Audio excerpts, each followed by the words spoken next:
दोस्तों, आप सभी लोगों का बहुत बहुत स्वागत है आप सभी के अपने YouTube परिवार स्टूडेंट डिलाइट में। प्यार दोस्तों, जैसा कि हम आपको प्रतिदिन झारखंड जीके का एक मॉक टेस्ट कंप्लीट करवाते हैं, ठीक उसी प्रकार से आज हम आपके लिए झारखंड जीके का एक मॉक टेस्ट लेकर आए हैं, जिसका पीडीएफ टेलीग्राम चैनल पर डाल दिया गया है। पहले आप सारे प्रश्नों को पीडीएफ के माध्यम से बनाएं, उसके बाद यूट्यूब पर जाकर के आप वीडियो के माध्यम से सारे प्रश्नों का रिविजन करें। चलिए आइए देखिए आज के मॉक टेस्ट का पहला सवाल। सूर्योदय एवं सूर्यास्त का सौंदर्य स्थल उपनाम से किसे जाना जाता है? तो आपका उत्तर हो जाएगा Netarhat, option number A. Netarhat को सूर्योदय एवं सूर्यास्त का सौंदर्य स्थल के उपनाम से जाना जाता है। आगे बढ़िए, प्रश्न संख्या दूसरा। निम्न में से किस व्यक्ति को संथालों का देवदूत कहा जाता है? तो आपका उत्तर हो जाएगा doctor Andrew Campbell, option number B. प्रश्न संख्या तीसरा। झारखंड में लोक संगीत का एक रूप निम्न में से कौन है? तो आपका उत्तर हो जाएगा जनानी झूमर, ऑप्शन नंबर ए। प्रश्न संख्या 4। इनमें से कौन सा संथाल जनजाति में प्रचलित वस्त्र है ना? तो कुपनी भी है, कांचा भी है, दहरी भी है। उपरोक्त सभी जो है वह संथाल जनजाति में प्रचलित वस्त्र है, ऑप्शन नंबर डी। प्रश्न संख्या 5वां। निम्नलिखित किस अधिनियम के अंतर्गत आदिवासी गांवों के वन क्षेत्रों को संरक्षित वन के रूप में बदला गया था, जिससे वे वन उत्पादों पर अपने पारंपरिक अधिकारों से वंचित हो गए थे? तो आपका उत्तर हो जाएगा भारतीय वन अधिनियम, ऑप्शन नंबर ए। प्रश्न संख्या 6। झारखंड में किस प्रसिद्ध तीर्थ को संवेद शिखर के नाम से भी जाना जाता है? तो आपका उत्तर हो जाएगा पारसनाथ पहाड़ी को संवेद शिखर के नाम से भी जाना जाता है ना? इसकी ऊंचाई 1365 मीटर है, जो झारखंड के गिरिडीह जिले में स्थित है। यह जैन के लिए जो है ना प्रमुख तीर्थ स्थलों में एक है। आगे आ जाइए, प्रश्न संख्या 7वां। संथालों द्वारा रात में किए जाने वाले भोजन को क्या कहा जाता है? तो कदोक कहा जाता है, ऑप्शन नंबर सी। प्रश्न संख्या 8वां। कंघीकट, कोम्बकट पेंटिंग झारखंड की निम्नलिखित जनजातियों में से किसकी एक अनूठी परंपरा है? तो आपका उत्तर हो जाएगा उरांव जनजाति की, ऑप्शन नंबर ए। प्रश्न संख्या 9। आर्थिक रूप से कमजोर संथालों का मुख्य भोजन है, क्या है? मक्के की दलिया, ऑप्शन नंबर सी। प्रश्न संख्या 10। कृषि विभाग के अनुसार झारखंड कितने कृषि जलवायु उपक्षेत्र में विभाजित है? तो कितने में? 3 जलवायु उपक्षेत्र में विभाजित है, ऑप्शन नंबर सी। प्रश्न संख्या 11। वे प्रसिद्ध भारतीय मानव विज्ञानी कौन थे जिन्होंने झारखंड की जनजातियों का वर्गीकरण उनके सांस्कृतिक प्रकार के आधार पर किया है? तो आपका उत्तर हो जाएगा ललिता प्रसाद विद्यार्थी, ऑप्शन नंबर ए। प्रश्न संख्या 12। झारखंड में बिरसा मुंडा के ग्रेट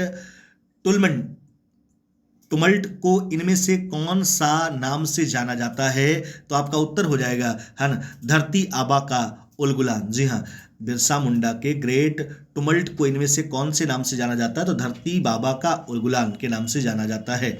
आगे आ जाइए, प्रश्न संख्या 13। झारखंड में निम्न में से कौन सा झरना गौतम धारा झरना के नाम से भी जाना जाता है? तो झरना कौन सा है आपका? जोनाफॉल, जोनाफॉल जो रांची जिले में स्थित है। आगे आ जाइए, प्रश्न संख्या 14। झारखंड के कोहबर और सोहराई चित्रकारी नाजुक कला का रूप है, जो मुख्य रूप से किसके द्वारा बनाया जाता है? तो विवाहित महिलाओं के द्वारा बनाया जाता है, ऑप्शन नंबर बी। प्रश्न संख्या 15। आदिवासी अधिकारों के उल्लंघन के विरोध में अपने निडर कार्य के लिए निम्नलिखित में से किसको आयरन लेडी ऑफ झारखंड कहा जाता है? किसको कहा जाता है आयरन लेडी ऑफ झारखंड? है ना, तो उत्तर हो जाएगा दयामिनी बारला, दयामिनी बारला को कहा जाता है। प्रश्न संख्या 16। झारखंड में 1940 में आयोजित कांग्रेस के 53वें अधिवेशन की अध्यक्षता किसने की थी? हम आपको बतला देना चाहते हैं, झारखंड में भारतीय राष्ट्रीय कांग्रेस का मात्र एक अधिवेशन आयोजित हुआ था, जो कांग्रेस का 53वां अधिवेशन था, जो रामगढ़ में आयोजित हुआ था वर्ष 1940 में, जिसकी अध्यक्षता अबुल कलाम आजाद ने की थी, ऑप्शन नंबर डी हो जाएगा। प्रश्न संख्या 17। झारखंड में निम्नलिखित में से कौन सी जनजाति कृषि को बदलने की प्रथा से जुड़ी है? तो जनजाति है सौरिया पहाड़ी, ऑप्शन नंबर सी। प्रश्न संख्या 18। रांची पठार छोटानागपुर पठार के किस हिस्से में स्थित है ना? तो आपका उत्तर हो जाएगा दक्षिण में, ऑप्शन नंबर डी। प्रश्न संख्या 19। निम्नलिखित में से कौन सा बांध झारखंड के रांची जिले के ओरमांझी टाउन में छोटानागपुर पठार के उत्तरी पूर्वी किनारे पर स्थित है ना? तो आपका उत्तर हो जाएगा गेतल सुध बांध, ऑप्शन नंबर ए। प्रश्न संख्या 20। झारखंड शब्द का सर्वप्रथम प्रमाण प्राप्त होता है। देखिए, झारखंड शब्द का सर्वप्रथम प्रमाण जो है वह 13वीं सदी के ताम्रपात्र में प्राप्त होता है, ऑप्शन नंबर बी। प्रश्न संख्या 21। झारखंड की प्रथम फिल्म का नाम क्या है? देखिए, झारखंड का जो पहला फिल्म है उसका नाम है आक्रांत, ऑप्शन नंबर बी। प्रश्न संख्या 22। झारखंड राज्य का प्रथम विश्वविद्यालय है, कौन है? रांची विश्वविद्यालय, जो झारखंड राज्य का प्रथम जो है विधिवत प्रथम विश्वविद्यालय है, ऑप्शन नंबर बी। प्रश्न संख्या 23, झारखंड राज्य की मिट्टी को मुख्यतः कितने प्रकार में वर्गीकृत किया जाता है? हाँ, तो आपका उत्तर हो जाएगा ऑप्शन नंबर बी, 6 प्रकार में वर्गीकृत किया जाता है। कौन कौन? लाल मिट्टी, काली मिट्टी, लेटराइट मिट्टी, अभ्रक मूलक मिट्टी, रेतीली मिट्टी और जलोढ़ मिट्टी। यह झारखंड राज्य की मिट्टी का 6 प्रकार हुआ।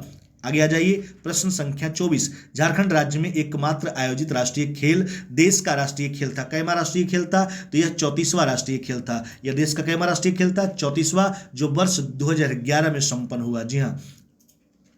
प्रश्न संख्या 25, विश्रामपुर का किला इनमें से किस जिले में अवस्थित है? देखिए, विश्रामपुर का किला जो है वह पलामू जिले के विश्रामपुर में स्थित है। पलामू जिले के विश्रामपुर में स्थित है। तो पलामू जिला के बारे में पूछा गया था, तो पलामू जिला में स्थित है। तो यह था आपका आज के मॉक टेस्ट का पूरा 25 प्रश्न, जिसको हमने क्लियर करवा दिया। उम्मीद करते हैं कि आप एक नहीं 2 बार देख करके सारे प्रश्नों को आप क्लियर किए होंगे। हाँ, अगर वीडियो को अभी तक लाइक नहीं किया, जल्दी से लाइक कर दिए, दोस्तों में शेयर करना तो बिल्कुल भी ना भूले। और जो लोग चैनल को सब्सक्राइब नहीं किया, सब्सक्राइब करके बेल आइकन को दबा लीजिए, ताकि वीडियो का नोटिफिकेशन आपके स्क्रीन पर पहुंचता रहे। वीडियो देखने के लिए बहुत बहुत धन्यवाद।